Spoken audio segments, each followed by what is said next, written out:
If you want to add, change, or remove SIM lock on a Nothing Phone 4a or 4a Pro, first of all, we're gonna go to Settings. So open Settings on your phone, and then you want to scroll down a little bit, and you want to proceed to Security and Privacy.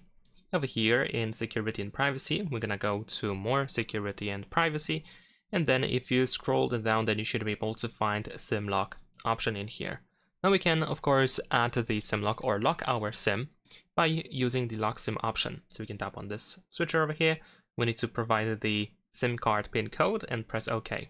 There we go. Once the SIM lock is activated, then you also have the option to change the PIN code for your SIM. So first we need to enter the current PIN code, press OK, enter the new PIN code that you wish to use and press OK, and then once again enter the new PIN code that you want to use and once again press OK. And there we go, we have changed the PIN. And of course, if you want to remove the lock, you just have to tap on the lock SIM switcher again, and just like before, we have to enter the PIN to confirm. That's pretty much it. Leave a like and subscribe.